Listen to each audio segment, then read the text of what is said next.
Myanmar में आए बेहद खतरनाक विनाशकारी भूकंप ने 7.7 रिएक्टर की तीव्रता के साथ न सिर्फ पूरे म्यांमार को बल्कि पास के देश थाईलैंड को भी पूरी तरह से चपेट में ले लिया। एक के बाद एक हालत खराब होने की तस्वीरें लगातार सोशल मीडिया पर सामने आ रही हैं। भारत इस मुश्किल घड़ी में म्यांमार के प्रति संवेदना व्यक्त करते हुए उसे हर संभव मदद पहुंचा रहा है। भले ही यह विनाशकारी तबाही लाने वाला भूकंप महज कुछ एक देर के लिए रहा हो, लेकिन इसकी तबाही की शिनाख्त देखते बनती है। इस तरह से इसने पूरे म्यांमार को बुरी तरह से तहस नहस कर दिया है।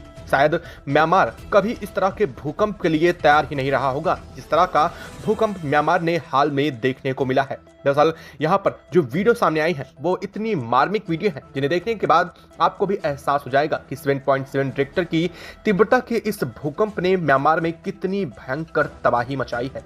एक के बाद एक बहुमंजिला, कई निर्माणाधीन और कई पूरी तरह से तैयार इमारतें भूकंप में एक झटके में भरभरा कर ढहती हुई, जमींदोज होती हुई दिखाई दे रही हैं। सोशल मीडिया में एक के बाद एक वीडियो प्रसारित हो रही हैं। इस वीडियो में भी हम आपको कुछ ऐसी वीडियो दिखाने वाले हैं, फुटेज दिखाने वाले हैं जिसमें आप देख करके समझ पाएंगे कि किस तरह से तबाही का यह आलम मचा है। किस तरह से देखते ही देखते एक के बाद एक दो नहीं बल्कि कई इमारतें ढहती हुई दिखाई दे रही हैं और वहां मौजूद लोग चीखते चिल्लाते भागते दिखाई दे रहे हैं।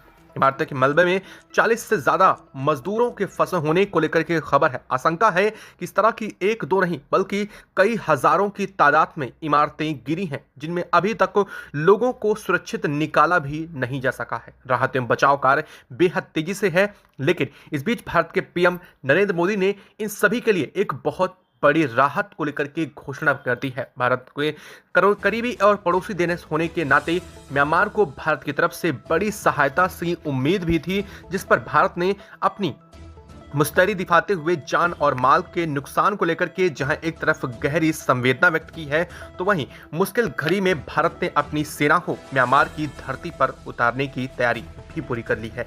क्या है पूरी खबर, क्या पूरी अपडेट सामने आ रही है, किस तरह से अलग अलग जगहों से वीडियो सामने आ रही हैं, किस तरह से वो तस्वीरें हैं जिन्हें देखने के बाद आप भी दंग रह जाने वाले हैं, इसी वीडियो में आपको दिखाने वाले हैं। चैनल पर बने रहें, वीडियो को लाइक और चैनल को अगर अभी तक सब्सक्राइब नहीं किया है चैनल को सब्सक्राइब कर ले और बेल आइकन को भी जरूर दबा लीजिएगा।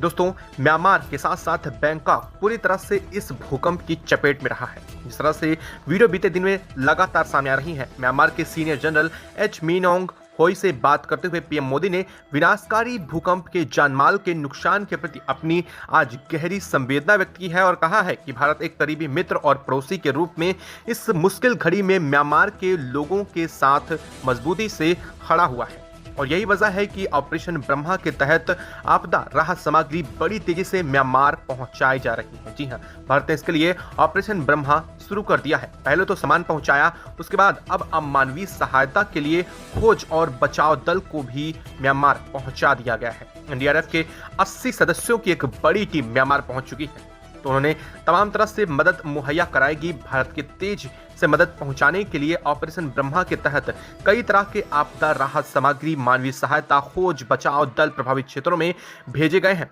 राहत अभियानों में भारतीय टीमें सक्रिय रूप से काम करेंगी ताकि ज्यादा से ज्यादा लोगों को सुरक्षित निकाला जा सके और जरूरी मदद दी जा सके। इसके अलावा भारतीय वायुसेना लगातार राहत सामग्री पहुंचाने का काम कर रही है। भारतीय सेना की तरफ से वहां के फील्ड अस्पताल लगाया जा रहा है। बताया जा रहा है कि फील्ड अस्पताल संख्या में 2 होंगे जो सबसे ज्यादा प्रभावित क्षेत्रों में लोगों को मदद पहुंचाने का काम करेंगे।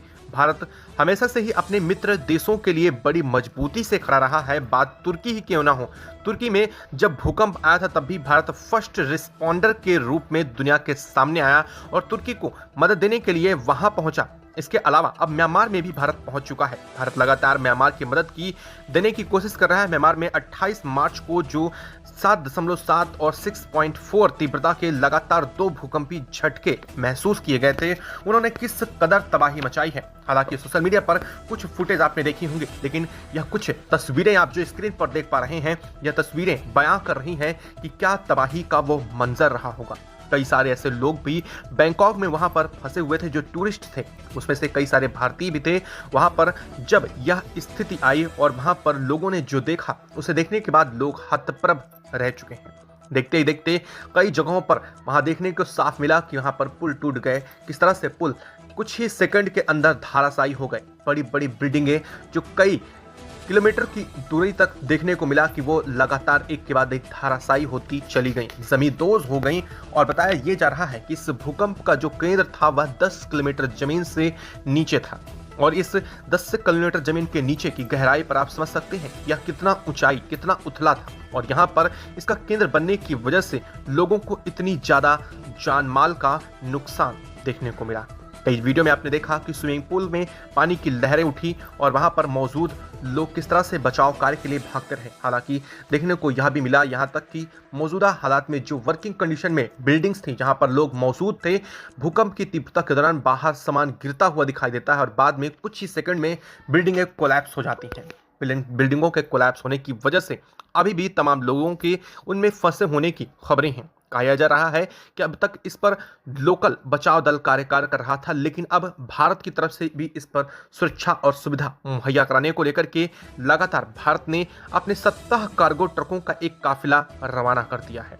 इसके अनुसार चिकित्सा सामग्री, खाद्य सामग्री से लेकर के मेडिकल ट्रीटमेंट सप्लाई और सभी चीजें यहाँ पर काम की जा रही हैं। ट्रामा किट, ब्लड बैंक और एस्थेनेटिक्स की दवाएं, जरूरी दवाएं जो होती हैं उन्हें भारत पहुंचा रहा है। दरअसल यह देश अगर कोई और होता तो शायद ऐसा नहीं करता, लेकिन भारत जो अपने पड़ोसियों से लेकर के या फिर पड़ोसी नहीं भी होता, उन सभी देशों की मदद के लिए हमेशा आगे रहा। कोविड टाइम में भी पूरी दुनिया ने देखा कि भारत ने पूरी दुनिया को मुफ्त में सप्लाईज पहुंचाई। यहाँ तक कि उन कोविड के सीरम्स के लिए कोई दवा तक भारत ने किसी से कोई चार्ज नहीं देखा। घाना जैसे देशों को जहाँ पर इनकी सख्त जरूरत थी, भारत ने मुफ्त में इलाज किया। और यही कंडीशन आज भारत ने म्यांमार में बनी हुई है। ये जो वीडियो आपने देखा, इस वीडियो में आप साफ देख सकते हैं क्या तबाही का मंजर अभी भी देखने को मिल रहा है। ये तस्वीरें बता रही हैं कि क्या आलम रहा होगा उस वक्त जब यह तबाही वहां की धरती को चीरते हुए निकली बाहर। और यहाँ पर जो स्थितियां बनी हुई हैं वह अब भी कंट्रोल से बाहर है। स्थानीय प्रशासन इस पर लगातार अरबों डॉलर का खर्च बता रही है। स्थानीय प्रशासन का मानना है कि यूएन वर्ल्ड बैंक को लेकर के इस पर मदद के लिए आगे आना चाहिए। हालांकि यूएन और वर्ल्ड बैंक से उनको सहायता मुहैया होगी, लेकिन यह कब तक होगी, यह एक बड़ा सवाल पैदा होता है कि आखिर वर्तमान समय में जब उस देश को सबसे ज्यादा जरूरत है, उस समय उसके साथ कौन खड़ा होता है, कौन सा देश उसकी मदद के लिए आगे आता है। ऐसे में भारत की तरफ से एक बड़ी मदद मुहैया कहीं ना कहीं म्यांमार और बैंकॉक दोनों के लिए काफी ज्यादा क्षमता बढ़ाने के लिए होगी। और साथ साथ भारत के एनडीआरएफ और एसडीआरएफ की टीमें जो रवाना की गई हैं वो अब कितने दिन तक इस पर काम करेंगी यह भी देखने को होगा। भारत ने कई कैंपों लगा करके मेडिकल का काम भी शुरू कर दिया है। जो लोग बचाव दल से निकाले जा रहे हैं उनके खाने पीने, रहने तक की बंदोबस्त की व्यवस्था लगातार भारत की तरफ से की जा रही है। और भारत की तरफ से ऑपरेशन ब्रह्मा इस पर पूरी तरह से मुस्तैदी से काम कर रहा है। दोस्तों, भारत की तरफ से की जा रही इस मदद को लेकर के आप क्या कहना चाहेंगे, कमेंट बॉक्स में लिख करके जरूर बताइएगा। साथ ही वीडियो को लाइक और चैनल को अगर अभी तक सब्सक्राइब नहीं किया है तो चैनल को सब्सक्राइब कर लें और बेल आइकन को जरूर दबा लीजिएगा। जय हिंद दोस्तों।